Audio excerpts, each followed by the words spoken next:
Bienvenue sur le podcast Liberté libérale. Je suis Aurélie, psychologue entrepreneur. Pendant longtemps, j'ai fait ce qu'on attendait de moi, jusqu'au jour où je me suis autorisée à sortir du cadre et à m'épanouir pleinement. Avec ce podcast, j'aimerais vous aider à créer une activité qui vous ressemble. Alors ensemble, incarnons les thérapeutes de demain.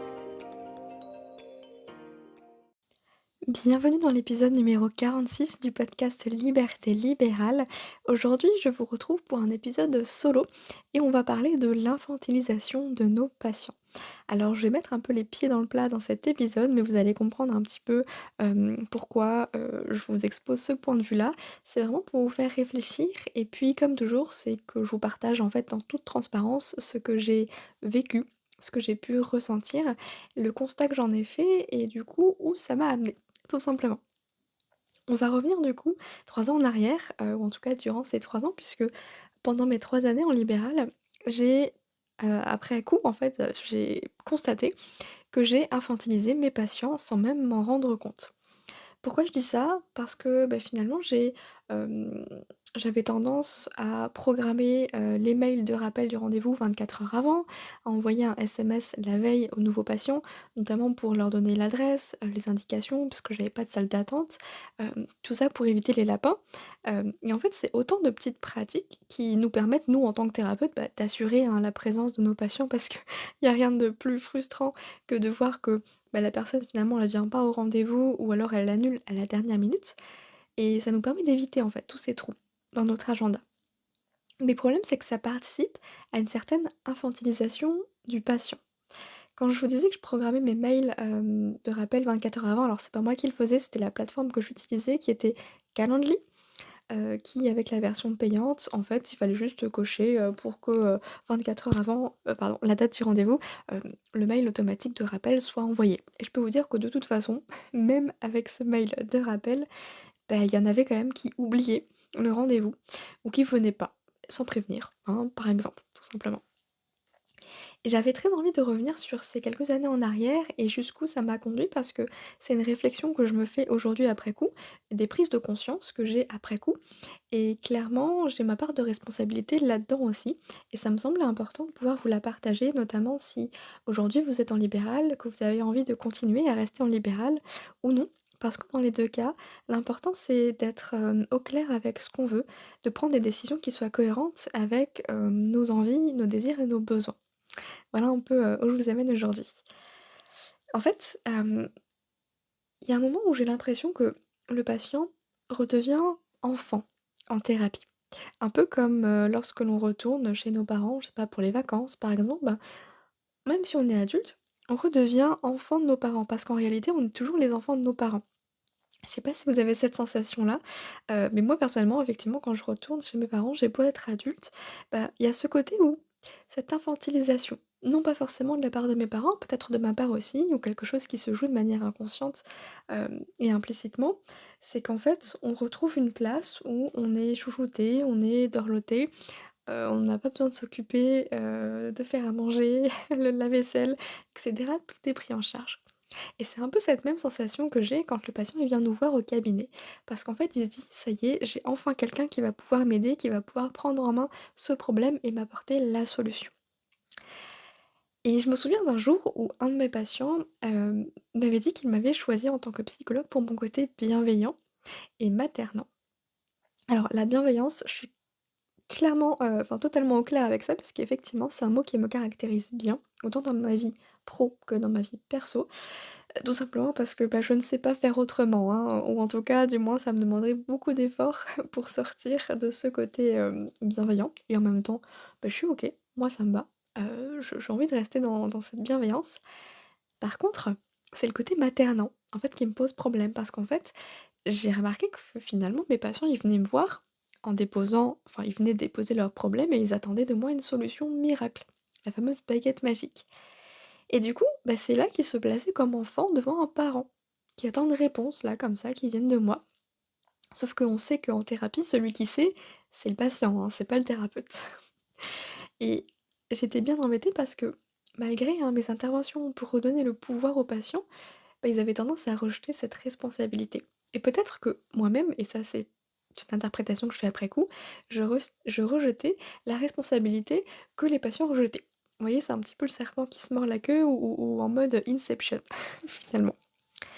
Donc du coup, j'avais même mis en place une stratégie, qui consistait à, avoir créé une petite vidéo de présentation, d'introduction que j'avais mis directement en lien sur mon Calendly. Ça veut dire que les personnes qui prenaient rendez-vous avaient directement un lien pour regarder une vidéo et voir si en fait, bah, la personne que je suis, la façon dont je travaille, mes outils et cetera, leur convenait ou pas.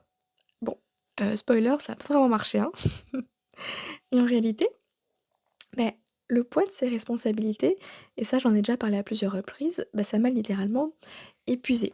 À tel point que, bah, j'en suis arrivée à la conclusion que, bah, je ne voulais plus être psychologue.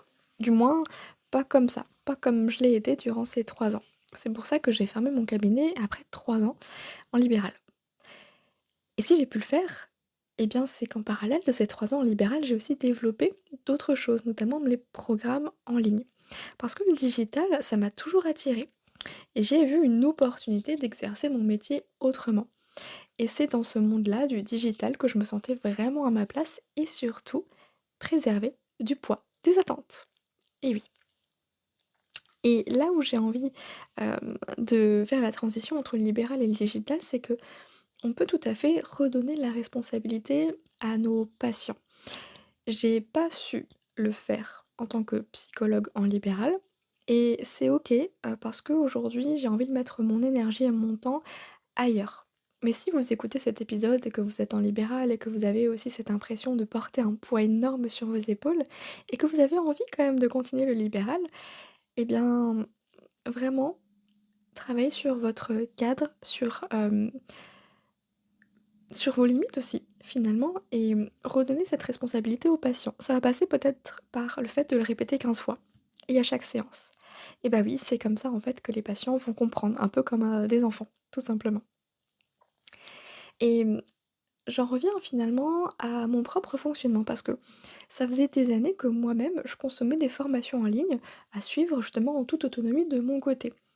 Et bah, ma personnalité introvertie, bah, elle était ravie, hein, puisque, j'étais tranquillement chez moi à avancer à mon rythme et à apprendre. Voilà, quelque chose que j'adore faire, apprendre, me former en continu.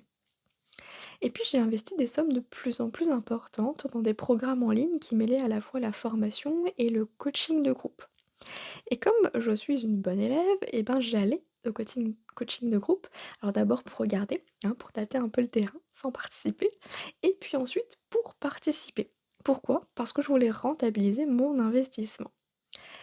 Et là, je me suis dit: «Mais qu'est-ce qu'il en est en fait de ces personnes qui sont encore plus introverties que moi, qui sont terrifiées par le fait de se retrouver dans un groupe d'inconnus là, à devoir exposer ces problèmes, ces blocages pour se faire coacher?»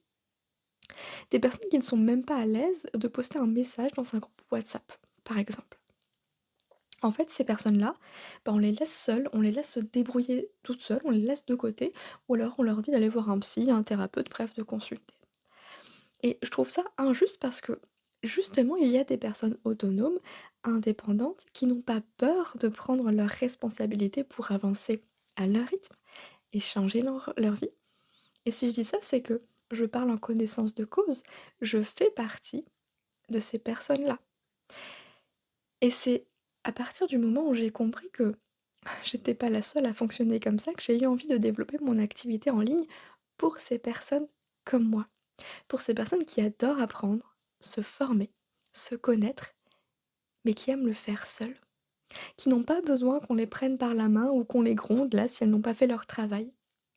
Qui n'ont pas besoin d'aller, en coaching de groupe ou, d'aller, en, même coaching individuel ou thérapie parce qu'elles ont pas envie de ça.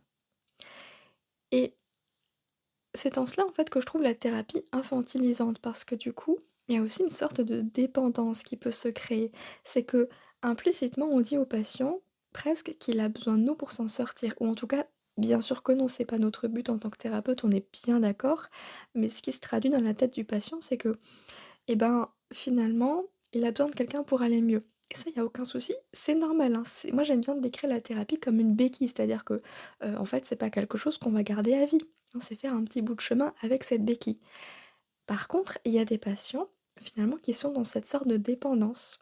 qui commencent une thérapie et qui continuent toute leur vie parce qu'ils ne peuvent pas s'en passer, parce qu'ils ne se sentent pas capables d'y arriver seuls et c'est là où ça me pose problème. Alors bien sûr, hein, tous les patients qui consultent ne sont pas dépendants, mais tout de même.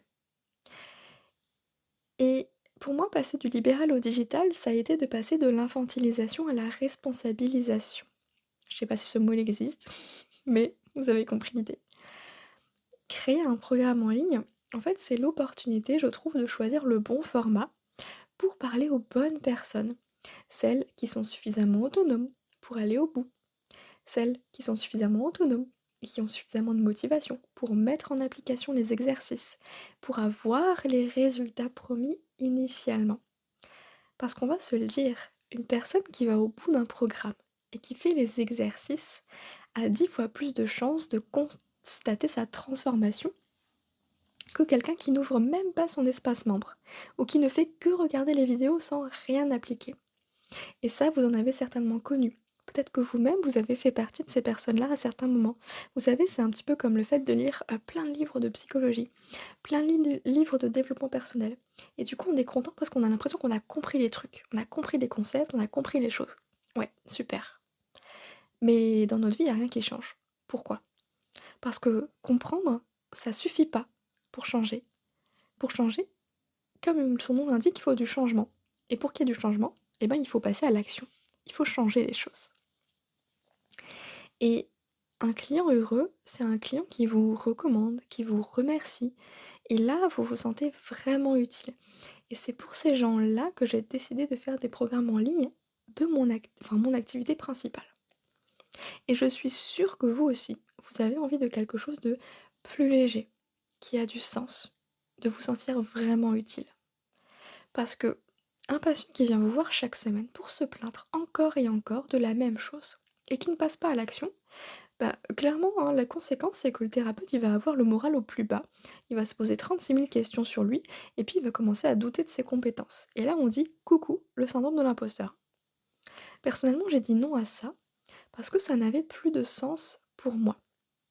En fait, je me suis rendu compte que moi-même, j'avais tellement évolué en quelques années que j'en étais arrivée au bout où je ne supportais plus, malheureusement, hein, les gens qui ne faisaient que se plaindre et qui ne faisaient rien pour sortir de leur situation. Et je vous le dis encore une fois en toute transparence, hein, c'est une pensée culpabilisante. Néanmoins, je l'ai cette pensée. Je l'ai encore aujourd'hui. J'essaie d'avoir beaucoup de patience et de compassion parce que bah, moi aussi j'ai été comme ça dans ma vie, à me plaindre, à tourner en rond et à ne rien faire. Donc oui, hein, je vais pas jeter la pierre, je suis loin d'être parfaite. C'est juste qu'aujourd'hui j'en suis à un autre stade et j'ai plus la patience pour ça. Et c'est OK, il y a d'autres personnes pour prendre le relais et c'est super. Et en fait, les programmes en ligne, ils ne s'adressent pas à tout le monde, mais justement ceux qui sont attirés par ce format, bah, ce sont les personnes qui sont prêtes, qui ont envie de faire le travail, justement sur elles-mêmes. Ce sont les gens qui prennent leurs responsabilités, de leur vie et c'est ces personnes-là que moi personnellement, j'ai envie d'aider. Et puis les autres, bah, ils iront voir, les thérapeutes dans leur cabinet, en consultation pendant quelques, semaines, mois, années, peu importe et c'est très bien comme ça. En fait, chacun a sa place dans ce monde et j'avais juste envie de vous partager aujourd'hui que si aujourd'hui vous ne vous sentez pas totalement à votre place ou inconfortable, un peu comme, si finalement le siège il était devenu, heu, trop petit, bah, vous avez le droit de changer de siège en fait, vous avez le droit de changer votre pratique, la façon dont vous exercez votre activité. Et si je vous partage ce côté infantilisation, responsabilisation, c'est parce que ça pose énormément de questions et je pense que c'est important d'avoir conscience de tout ce qui peut se jouer pour ensuite choisir, ce qui nous convient le mieux, mais en toute conscience. C'est-à-dire non pas en réaction comme personnellement j'ai pu le faire. Et je le dis aujourd'hui en toute sincérité, j'ai fermé mon cabinet en réaction à ce trop-plein de responsabilités, à ce poids des attentes qui était devenu insupportable. Mais je sais que je ne suis pas la seule et que finalement j'ai décidé de me couper de tout pour me préserver. Et beh, je suis OK avec ça. En fait, c'est juste un temps où j'ai besoin de me retrouver avant peut-être de, à nouveau proposer quelque chose de différent. Alors je sais par contre que je retournerai pas en libéral, hein, ça c'est clair et net. Mais aujourd'hui, je suis en train de laisser, la possibilité que dans certains accompagnements, je vais pouvoir proposer, des coachings individuels. Quelque chose en individuel avec moi. Alors toujours de manière très cadrée parce que personnellement, je ne veux pas quelque chose qui dure pour créer une dépendance, hein. Je veux vraiment rendre les personnes autonomes, être au-delà d'une béquille, être, un peu comme, je sais pas comment on pourrait appeler ça, un propulseur? Un truc comme ça? Un accélérateur peut-être? Quelqu'un qui met en lumière les blocages, les croyances inconscientes, mais juste pour avancer un peu plus rapidement dans le processus. Je veux pas être indispensable, en fait. Tout simplement, je ne veux pas que quelqu'un dépende de moi, au final. C'est simple, c'est simple, aussi simple que ça, tout simplement. Hem, D'où le fait que, bah, les programmes en ligne, ça me convient très bien parce que je peux faire à ma sauce. Je peux proposer, si je veux, des programmes à suivre en toute autonomie, des programmes avec un coaching de groupe, des programmes avec un coaching individuel. Bref, tout est possible et tout évolue, tout peut changer.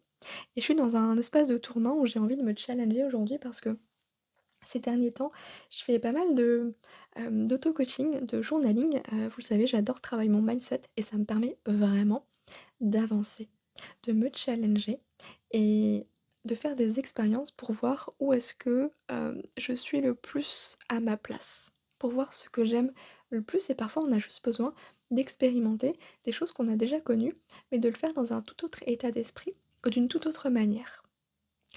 Voilà juste, ce que j'avais envie de vous partager aujourd'hui avec cet épisode.